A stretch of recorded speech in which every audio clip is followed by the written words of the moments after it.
Welcome to the first ever instalment of Fight Talk with Bill.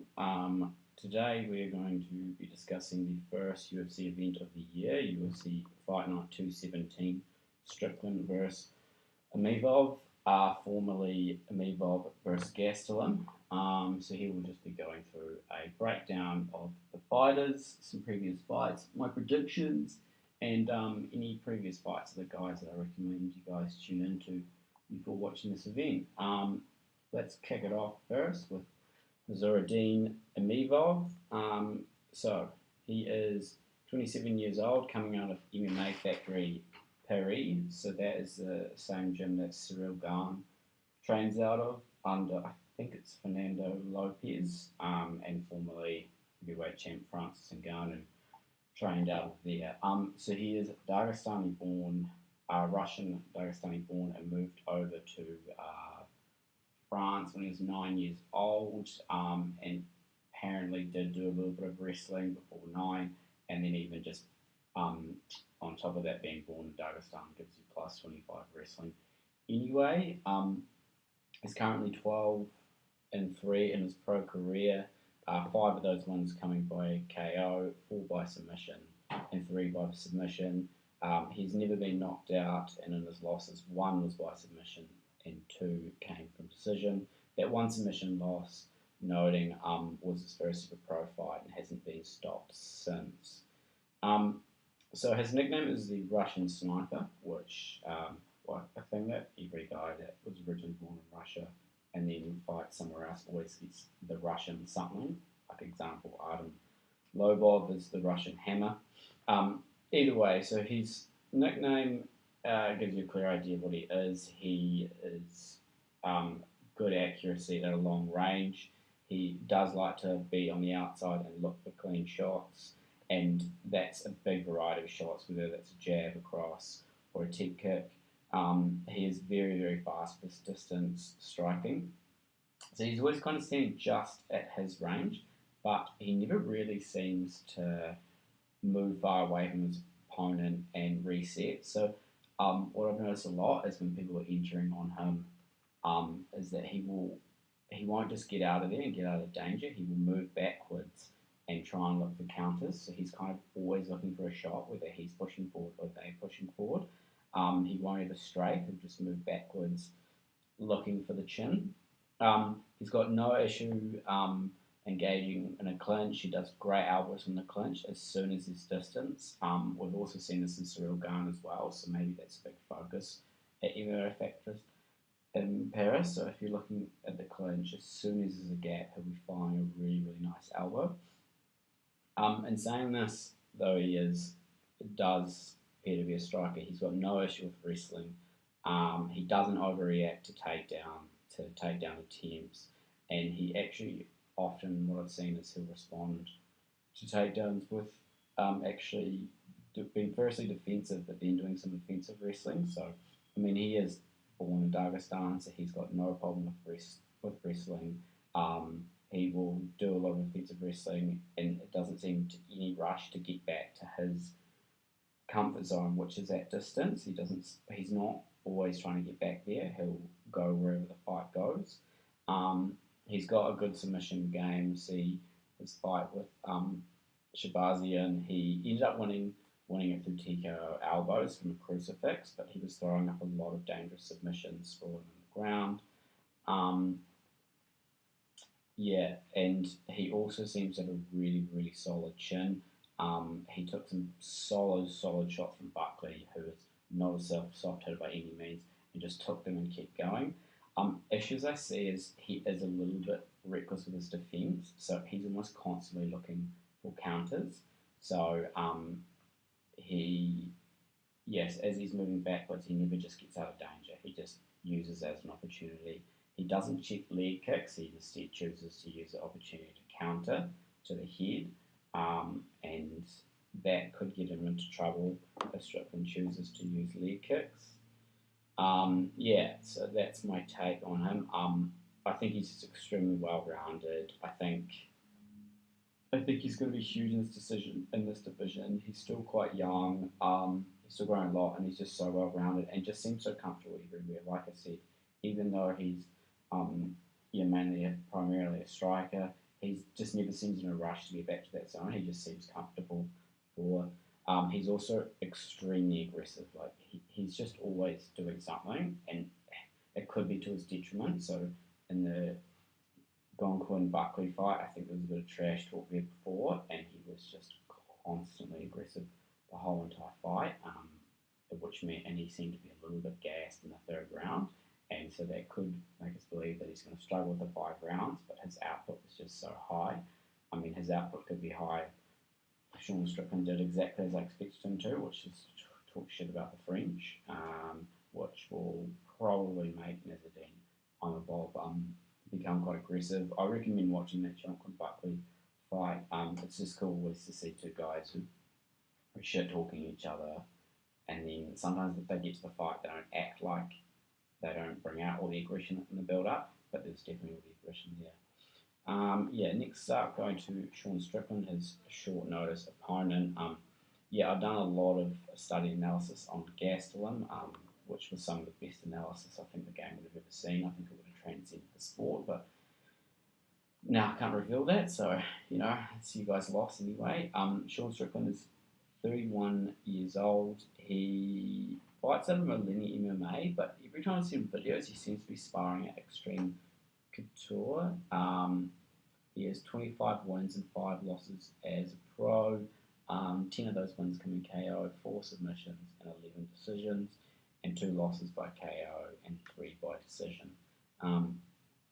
So Sean Strickland, as everyone knows, just does a ridiculous amount of sparring, and you can sort of see that in some of his fights. He's really, really good at distance management. He can seem sort of just out of reach, but he is able to strike, and that's where I think he really come through on Jack Hermanson. Just the whole fight, he was in range, scoring. Same with Urahul, not scoring hugely, but he's just right there, and he knows the thing. But I think that falls down when he fought obviously elite level striker in Alex Pereira, who, although Strickland his amount of time spent in the ring sparring means he's got this great distance management, but then there's levels to this. Alex Pereira set traps. I recommend watching the video of Alex Pereira explaining the trap he set, and that's just those levels he couldn't fall into.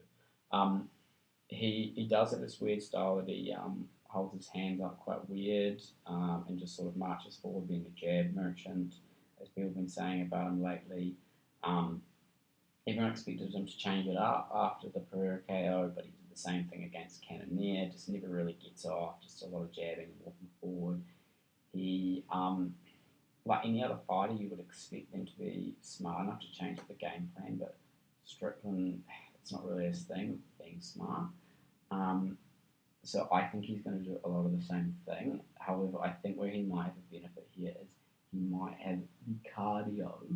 He's got a lot of 5-round experience, so he could have a cardio advantage over Imavov going forward. So I think Imavov's going to come up very aggressive, and is probably going to score a lot within the first few rounds, but then he could fade towards the end, and between being gassed, he might, and not being that smart defensively, Sean Strickland could rally in the late rounds and score highlights. But I don't see him knocking Imavov out, but maybe he could, just between Imavov not being defensive enough and being gassed.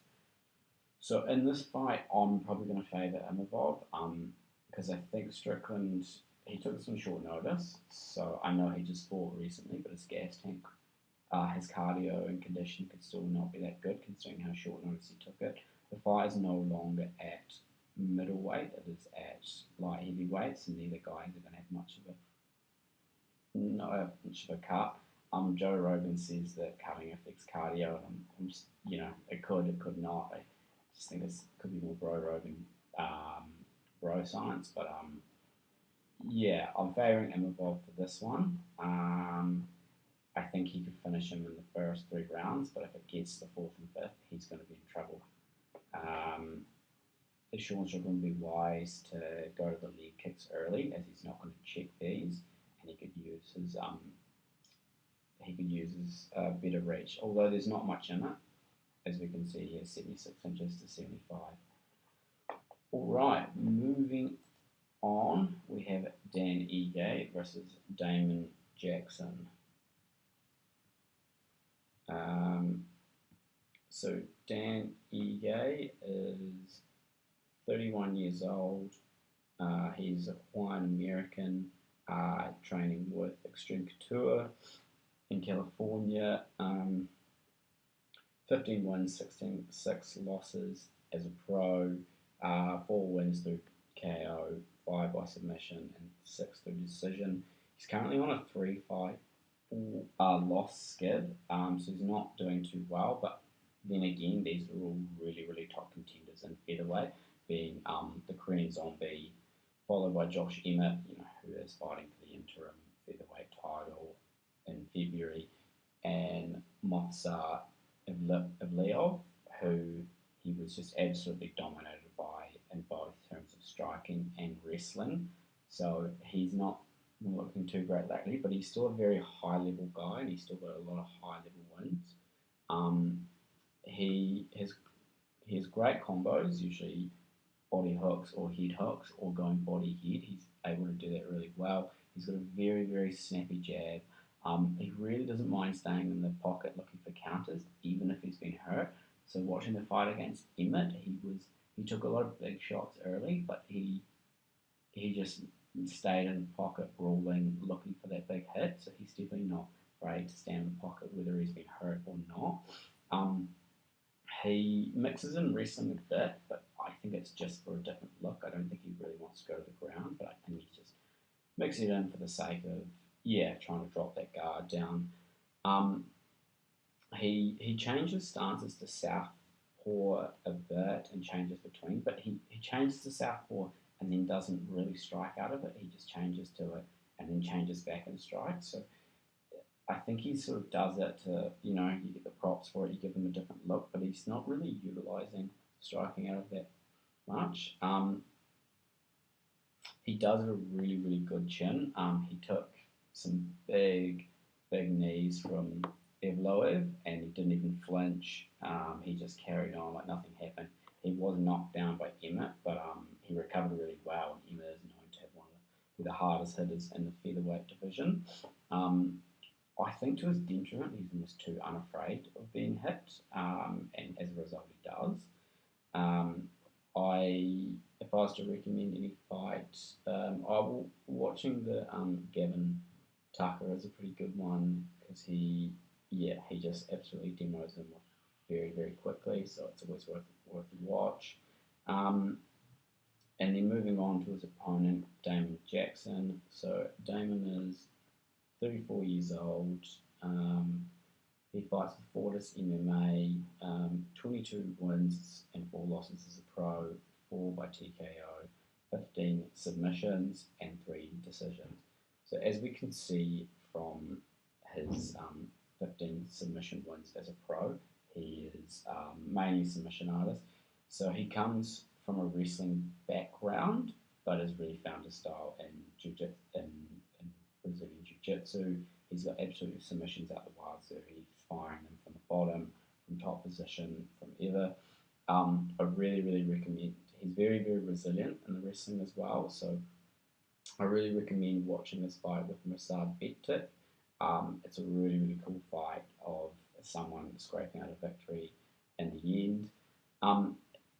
Striking wise, his boxing is really weak. His hands are just no good. But he's got great kicks and knees, which he swings up really quickly with little tail. So he can pop a knee or a head kick seemingly out of nowhere. They don't seem to have heaps of power, but they're definitely a lot better than his hands. His takedowns are quite weak despite his original wrestling background. But he sort of just falls into his opponent and kind of gets to the ground even if he loses position, and then we'll just try and work to a better position from there. So not as strong as takedowns, but sort of does manage to get it to the ground. To be honest, in this fight, I think he's going to struggle. I know Danny Gage's 3-fight loss streak, but I just think Danny Gage's been fighting a lot of top level guys, and I just don't think Damien's takedowns are going to be enough. However, if he does get it to the ground, it will be huge, because what I also noticed with Dan Ige is his hand speed was hugely reduced after any wrestling exchanges. You could just see his ability to put quick and fast combinations together was just gone. You watch any of the fights where he's been had a wrestling exchange, his arms need to be fresh to have the speed. So if Damien gets to the ground, even if he doesn't get a submission, that actually could benefit him a lot. But also, Ilia Topuria showed a pretty good blueprint for Damon Jackson, which is body to the head combos, which Dan Ige already does really well. Obviously, Ilia Topuria's got some of the best body to head combos in the game, but Dan Ige's are very good as well, so I think he'd be wise to stick to them. It's what he's good at. It's a weakness of Damon Jackson. For this one, I am going to take Dan Ige.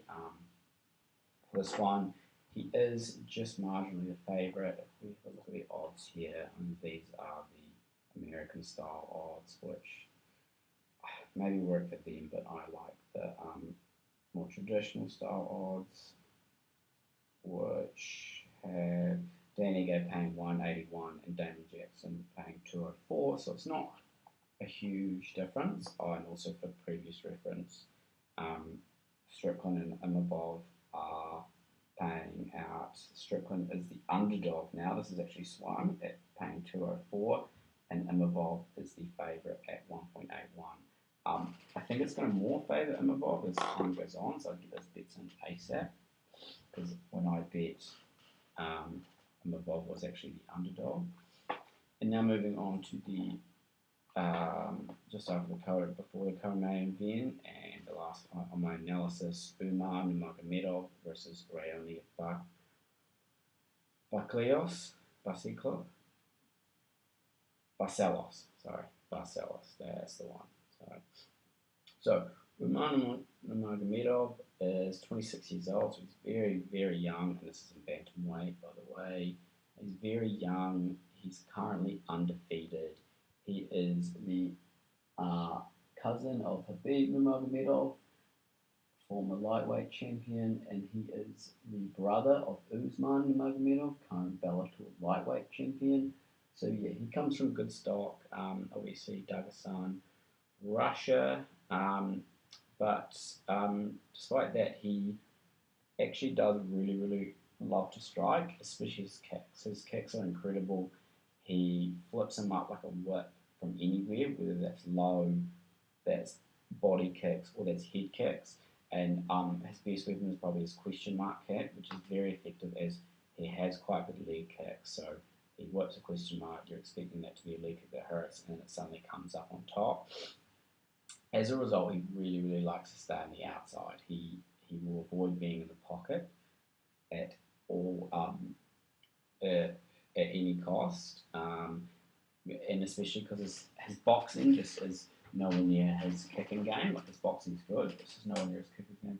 He doesn't have super powerful takedowns, but he's really good, fast, and very technical grappling. So he will shoot a perfectly timed takedown under someone's straight right or something like that, and will execute it. And you can tell he's not hitting with a lot of power, but it's just perfect technique. And then obviously has quite a good ground game, classic Dagestani, where he will do good, effective ground and pound, and maybe find a position for a submission. And then his opponent, Raoni Barcelos. So Raoni is 35 years old, so he's getting on a lot. We've got 9 years between these guys, especially for this lighter division. He has 17 wins and 3 losses, 8 wins being by KO, 2 by submissions, and 7 by decisions, so he can be a finisher. He's Brazilian with a wrestling background, so his father was a national amateur wrestler, and as was he. So he's got quite a few awards in the national Brazilian wrestling scene, won like 3 or 4 national championships. He's also got quite a few awards in Brazilian Jiu-Jitsu, so really, really high level grappling background. He's not currently ranked, which is like crazy. It just shows the depth of the bantamweight division, but I think he did have 2 losses. His last one was against Trevin Jones, but before that he had 2 losses in a row.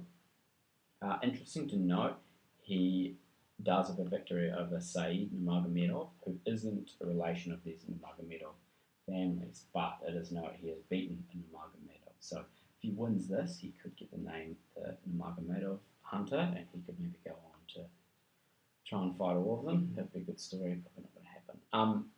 So yeah, despite his huge grappling prowess, he loves to box, and he's got great boxing. He loves to be in the pocket. He's got mean uppercuts from distance, and he's also got really accurate flurries. So if he has someone hurt or sees an opening, he'll send a flurry, and he can hit on the chin, even though it looks like he's swinging quite wild. He's crazy accurate.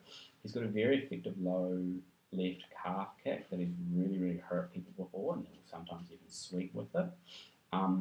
He's also, I recommend you guys go, if you haven't heard of this guy or watched before, I recommend going back and watching some of his fights. Maybe his one, I mean, all of his fights are really exciting, maybe with Khalid Taha. Yeah, just very exciting fighter. He loves to be in the pocket and box like that way. However, Umar loves to stay at range and kick, so I think on the feet it's going to be a lot of Raoni trying to get in there, get in the pocket, and Umar staying on the outside, doing what he does best, which is the kicks, and then eventually shooting under one of Raoni's flurries for a takedown. When it gets to the ground, I think it's going to be really interesting because they both have a lot of they've got a lot of experience in the grappling game. They're both very high level. I was really surprised by the odds of this. Like, obviously, I could explain to you guys heaps of reasons how Bas Ellis could win this, but I've learned this the hard way. You just don't bet against the Dagestani. But last time I checked, it is paying, Bas Ellis is paying $6.70 to win, and Umar $1.11. So he is a huge underdog in this. And I mean, Umar is undefeated. His last name is Nurmagomedov. He is Khabib's cousin. He is a lot younger, so yeah, I can see that there. But I just don't think Bas Ellis is that much of an underdog, especially with his experience. So I'm quite confused about that. So I'm tempted to recommend that. Like, gun to my head, I would still say Umar is going to take it. It's going to take it out. I think he'll grind out a decision. I think he'll take it to the ground, and I think he's just being a bit younger and a bit more agile. So Bas Ellis, when he takes down, he's got very powerful entries. But I think Umar is, he's sort of faster and more technical. So I think as a result of that, I think Umar is going to grind out a decision. But it's not to mean Bas Ellis can't, he's still a threat. He's still a threat in the feet and he's a threat in the ground. So I just don't think he should be that much of an underdog. But he is, so it should be pretty exciting. So those are my picks and analysis for it. Thanks for listening in, guys, and let me know what you think in the comments below.